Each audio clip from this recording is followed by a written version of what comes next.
Accident पर यात्रा जगत छाड़ देछि। एस्ट्रोलॉजर जने छोट एस्ट्रोलॉजर मु गरीब लोक मानकर साहाय्य सेवावृत्ति करने मोर आशा। जनक कथार टिके मीठा शब्द बाहला से मीठा शब्द आज ये जगह को मुझे पहुंची।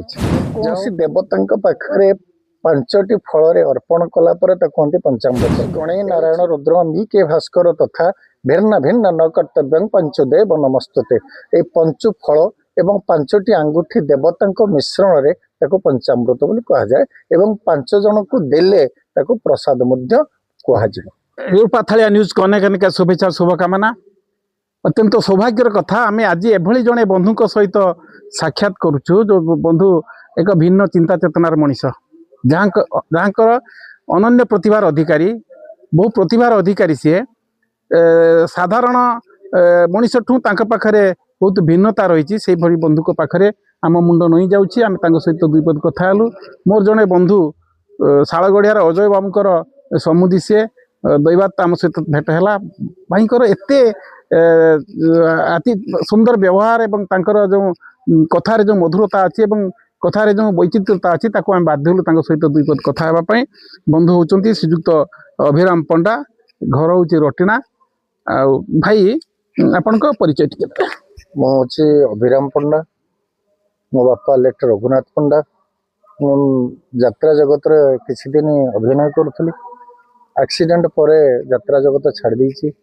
प्रवचक दौची प्रवचन पर मो एस्ट्रोलॉजर जने छोट एस्ट्रोलॉजर मु गरीब लोक मानकर साहाय्य सेवावृत्ति करने मोर आशा जे मो बापा मरीगला मो छोटर बहुत बड़ मनीषटी होती।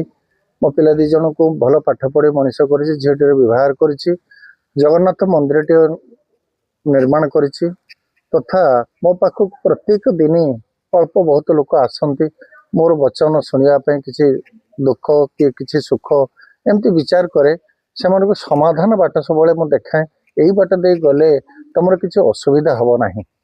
प्रत्येक लोकंकर जेते असुविधा हेले भी मनीषर गोटे बुद्धि थाए से थारी दिए ठाकुर को तुम ठाकुर पाखे समस्त गुहारी कहले सब ठाकुर बुझे आमे कौन जानिछु से पदक कथा मो पाक समस्ते दौड़ी आसती मुझे बुझा विचार करी से ठीक रास्तार पठे दिए एवं ये बंधु मान सहित आज मंदिर में मोर देखाईगला से मत परिचय देले मुझे दीपद कथा परिचय देली।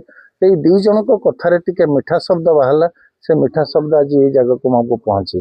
जाओ दुई जन को बंधुर मिलन आनंद दबा संगे संगे अतिथि मानकर आनंद मत बहुत उल्लास करिछि उद्यापन करिछि एवं आह्वान करुछि एवं एमिति दिन गुड़िक मो पई आसु मु जेते दिन बंची यही लोक मानकर सेवा करने मोर प्रकृति आशा एवं विश्वास एवं भरोसा यही भरोसा टिके भगवान मते जेते दिन पर्यंत मर्त्य बंचैछंती मुझे लोकंकर सेवा करी बोली आशा कर। धन्यवाद। आपन गोटे सुंदर कथा कहते जे आमे आमे समस्ते जानिचु पांच आंगुली समान नहीं किंतु आप एक सुंदर कथा कहते पांच आंगुली भी समान हो जाए क्यों समय हुए और तार कौन महत्व जेकोसी देवता पाखे पांचटी फल अर्पण कला कहते पंचामृत। ये गणेश नारायण रुद्र के भास्कर तथा भिन्न भिन्न न कर्तव्य पंचदेव नमस्तते। ये पंचु फल एवं पांचटी आंगुठी देवता मिश्रण रे ताको पंचामृत बोली कहा जाए एवं पांच जन को देले ताको प्रसाद मध्य कहा जाए। आपण जो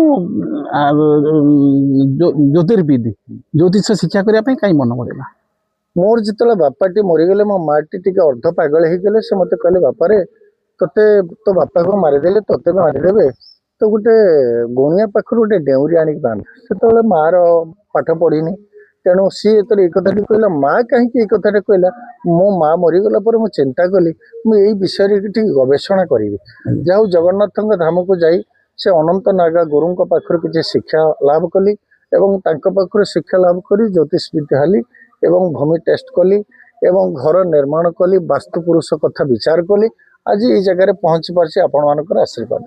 धन्यवाद। आपण खाली जड़े भिन्न चिंता चेतनार मनीष नुहति अनन्य प्रतिभार अधिकारी जड़े कलाकार कथा छल कलाकार कला साहित्य अनुरागी कला प्रति स्वतंत्र अनुराग थिबा व्यक्ति विशेष कला रे आपण कौन सब कला एते आग्रह है कौन कारण मो बापा जने नाट्य जगतर ध्रुवतारा थिले से रघुनाथ पंडा मो तांकर पुओ मो बहुत आशा करी ଯେ ଯାତ୍ରା କରିବି ବୋଲି, କିନ୍ତୁ ମୋତେ ଭଗବାନ ସାଥ ଦେଲେନି। ଓଡ଼ିଶା ପରାରେ 3 ବର୍ଷ ରହିଲି, ତୁଳସୀ ଗଣାରେ ରହିଲି। ଆକ୍ସିଡେଣ୍ଟ ପରେ ମୋ ଆଖିରେ ମାଡ଼ ହେଇଗଲା, ଗୋଡ଼ଟି ଭାଙ୍ଗିଗଲା। ମୁଁ ଭାବିଲି ମୋ ଦ୍ୱାରା ଆଉ ଏଇଟା ହେବ ନାହିଁ, ତେଣୁ ମୁଁ ବାଧ୍ୟ ହେଲି ମୁଁ କିଛି ଗୋଟେ ପନ୍ଥା କରି ବଞ୍ଚିବି। ମୋ ବାପା ମା ତ ଚାଲି ଯାଇଥିଲେ, ବିଶେଷ ପାଠ ପଢ଼ିନି, ତେଣୁ ଭଗବାନଙ୍କର ଆସକ୍ତିରେ ଆଜି ଏଇ ଜାଗାରେ ପହଞ୍ଚି ପାରିଛି। ମୋ ପିଲାମାନଙ୍କୁ ପାଠ ପଢ଼ାଇ ପାରିଛି। ଏଇଟା ମୋର ଭରସା ଏବଂ ବିଶ୍ୱାସ ଥିଲା। ଯେକୌଣସି କର୍ମ କରେ ମୁଁ ସେ ଜଗନ୍ନାଥ ପ୍ରଭୁଙ୍କୁ ଡାକେ, ତାକୁ ପ୍ରଥମେ ନିର୍ମାଲ୍ୟ ଟିକେ ଦିଏ। ସେ ନିର୍ମାଲ୍ୟ ଖାଇ ତୁ ଯାହା ଚିନ୍ତା କରିବୁ ତାହା ହିଁ ପାଇବୁ। ଏଇଆ ମୋର ଥିଲା। ନାଟ୍ୟକାର ରଘୁନାଥ ପଣ୍ଡା ଜଣେ ପ୍ରତିଷ୍ଠିତ ବ୍ୟକ୍ତି ଯିଏ ଥିଲେ, ତାଙ୍କର ପୁତ୍ର ଆପଣ। ସେ ବାପାଙ୍କର କଳା ଆପଣଙ୍କ ପାଖରେ ରହିଛି, ବହୁତ କଳା ଅଛି। ରହିଛି। ମୋ ଗାଁରେ ଯେତେବେଳେ ଡ୍ରାମା କରେ ସମସ୍ତେ କୁହନ୍ତି ଯେ ରଘୁନାଥ ପଣ୍ଡା ପୁଅ ଯଦି ନ ଆସିବ ପେଣ୍ଡାଲକୁ ଯାତ୍ରା ହେବ ନାହିଁ। ଯାହା ହଉ ମୋ ଗାଁରେ ମୋ ପାଇଁ ଭିଲିଆନ ପାର୍ଟିକୁ ଛାଡ଼ି ଦିଅନ୍ତି ଏବଂ ସମସ୍ତେ କହନ୍ତି ପଣ୍ଡା ପାର୍ଟଟାକୁ ଆମେ କେହି କରିପାରିବୁନି। ମୋ ବାପାଙ୍କର କିଛି ଅଂଶ ମୋ ପାଖରେ ଥିଲା, ଯାହାକି ଆଜି ପର୍ଯ୍ୟନ୍ତ ମୁଁ ବଞ୍ଚିକି ରଖିଛି। ମୁଁ ମୋ ଖୁସି ସମୟରେ ମୋ ବାପାଙ୍କୁ ତ କିଛି ଦେଇପାରିଲିନି, ମୁଁ ତାଙ୍କ ଶକ୍ତିଟାକୁ ବଞ୍ଚେଇ ରଖିବି ବୋଲି ବହୁତ ଚେଷ୍ଟା କରିଥିଲି। ଭଗବାନ ମୋତେ ସାଥ ଦେଲେନି। ଯାହା ହଉ କିଛି ଦିନ ମଧ୍ୟ ମୁଁ କଳାକାରରେ ରହିଲି। ତାପରେ ମୁଁ ବିଦାୟ ଆସିଲି, ମୋ ଭଉଣୀମାନଙ୍କୁ ବିବାହ ଦେଲି। ସେମାନେ ମୋତେ ବହୁତ ଭଲ ପାଆନ୍ତି ଏବଂ ଭଉଣୀମାନେ ତା ବାପାକୁ ଭୁଲି ଯାଇଛନ୍ତି, କିନ୍ତୁ ମୋତେ ଭୁଲି ପାରୁନାହାନ୍ତି। ଏଇଟା ବହୁତ ଖୁସିର କଥା। ମୋ ବୋଉ 2 ଜଣଙ୍କୁ ମୁଁ ସବୁବେଳେ ପିଲାମାନଙ୍କୁ ଆଜି ପର୍ଯ୍ୟନ୍ତ ମୁଁ ଝିଅ ବୋଲି ଡାକେ, ମୋ ବୋହୂ ଡାକିନି। ମୋ ବଡ଼ ପୁଅ ସାନ ପୁଅ ଡାକେ, ତାଙ୍କର ମୋର କଥା ଥାଏ। ଆଉ ସେମାନଙ୍କ ଉପରେ ମୁଁ କେବେ ବି ରାଗିନି କି ତାକୁ ଚାପୁଡ଼େ ମାରିନି। ଆପଣ ଜଣେ ଯୋଗ୍ୟ ପିତାଙ୍କର ସୁଯୋଗ୍ୟ ସନ୍ତାନ, ଆଜ୍ଞା, ଏହା ନିଶ୍ଚିତ ଗର୍ବ ଏବଂ ଗୌରବ କଥା। ଗୌରବ କଥା। ଆପଣ ଟିକେ ଆମକୁ, ଆମ ଶ୍ରୋତାମାନଙ୍କୁ ଟିକେ ଆପଣଙ୍କ ଡାଇଲଗ ଶୁଣେଇବେନି? ବାଃ, ଭଗବାନ ଭଳି ଲୋକ ଗଣେ ଆଜି ମୋ ପାଖରେ ପହଞ୍ଚିଗଲେ। ସତ୍ୟ, ଏ ସନାତନ ଧର୍ମର ପ୍ରକୃତି ବ୍ୟକ୍ତିମାନଙ୍କୁ ମୁଁ ଜଣେଇ ଦେବାକୁ ଚାହେଁ, ନୀତି ନିୟମ କାନୁନକୁ ଯିଏ ମାନେନି, ଏ ମଧ୍ୟ ରାମ ରାଇଜାଲ ତାହା କେବେ ବିଶ୍ୱାସ କରିପାରିବ ନାହିଁ। କାରଣ ମୁଁ ଜଣେ ବାଘ ନୁହେଁ, ମଣିଷ। ଯେ ମୋ ପାଖରେ କିଛି ଭୁଲ କରେ, ମୁଁ ବାଘ ହୋଇ ତାକୁ ମାଡ଼ି ବସେ। ମରିବୁ ବେ, ଶେଷ ନିଶ୍ୱାସ ପରିତ୍ୟାଗ କରିବୁ। ତୋ ମରଣ ମୋ ହାତରେ ଆସୁଛି। Good bye. ଧନ୍ୟବାଦ। ଦେଖୁଥିଲେ କେତେ ସୁନ୍ଦର କଥା। ଆମେ ଯୋଉ କଥା କହୁଥିଲୁ, ରଘୁନାଥ ପଣ୍ଡାକୁ ମୁଁ ଛୋଟ ହେଇଥିଲା ବେଳେ ତାକୁ ଦେଖିଥିଲି, କାରଣ ଆମ ଅଘିରାପଦାରେ ଏକ ଅର୍ଜୁନ ଚରଣ ବିଶ୍ୱାଳଙ୍କର ଏକ ପାର୍ଟି ଥିଲା। ସେଠି ସେ ଯାଆନ୍ତି, ମୁଁ ତାକୁ ଦେଖୁଥିଲି। ଯେତେବେଳେ ମୁଁ ପଢୁଥିଲି, 4ର୍ଥ କି 5ମ ଶ୍ରେଣୀରେ ପଢୁଥିଲି, ସେ ସମୟରେ ମୁଁ ତାଙ୍କୁ ଦେଖିଥିଲି। ତାଙ୍କର ସାନ୍ନିଧ୍ୟ ସେମିତି ଲାଭ କରିପାରିନଥିଲି, କିନ୍ତୁ ଆଜି ଭଳି ଏକ ପବିତ୍ର ଦିବସରେ, ଆଜି ଭଳି ଏକ ଦିନରେ ମୁଁ ତାଙ୍କ ସହିତ, ତାଙ୍କ ପୁତ୍ରଙ୍କ ସହିତ ମିଶିଲି। ବାଘ ନ ଦେଖିଲେ ବିଲେଇ ଦେଖ ଯୋଉ କଥା ଅଛି, ଆମେ ରଘୁନାଥ ପଣ୍ଡାକୁ ତ ଦେଖିପାରିଲୁନି, କିନ୍ତୁ ଆଜି ଅଭିରାମ ପଣ୍ଡାକୁ ଦେଖିଲୁ ଏବଂ ଅଭିରାମ ପଣ୍ଡାଙ୍କ ସହିତ ନିଜର ମନ ଖୋଲା କଥା 2 ପଦ ହେଲୁ। ଭାଇ, ଆମେ ସେଇ ଜଗନ୍ନାଥଙ୍କ ନିକଟରେ ପ୍ରାର୍ଥନା କରୁଛୁ, ସେଇ ଶୈଳେଶ୍ୱରଙ୍କ ପାଖରେ ପ୍ରାର୍ଥନା କରୁଛୁ, ଶିବଙ୍କ ପାଖରେ ପ୍ରାର୍ଥନା କରୁଛୁ, ଆପଣ ସତାଇ ହୁଅନ୍ତୁ। ଜୀବନର ଶେଷ ନିଶ୍ୱାସ ଥିବା ପର୍ଯ୍ୟନ୍ତ ଆପଣ କଳା, ସାହିତ୍ୟ, ସଂସ୍କୃତି ପ୍ରତି ଏମିତି ଚଲେଇ ରଖିଥାନ୍ତୁ। ଆପଣ ଯେଉଁ କାର୍ଯ୍ୟକ୍ରମ ଚଲେଇ ରଖିଛନ୍ତି, ଜ୍ୟୋତିଷ ଶାସ୍ତ୍ର, ତାକୁ ସାଧାରଣ ଜନତାର ସେବାରେ ଆପଣ ବିନିଯୋଗ କରୁଛନ୍ତି। ଅନେକ ଅନେକ ଶୁଭେଚ୍ଛା ଓ ଶୁଭକାମନା ସହିତ ଆମେ ଆପଣଙ୍କର ସାନ୍ନିଧ୍ୟ ଲାଭ କରିଥିବାରୁ ନିଜକୁ ଭାଗ୍ୟବାନ ମନେ କରୁଛୁ। ଆଶା ବିଶ୍ୱାସ ଆପଣ ନିଶ୍ଚିତ ସୁଖରେ ରହିବେ, ପ୍ରଭୁ ଆପଣଙ୍କୁ ଭଲ ରଖିବେ। ଜୟ ଜଗନ୍ନାଥ।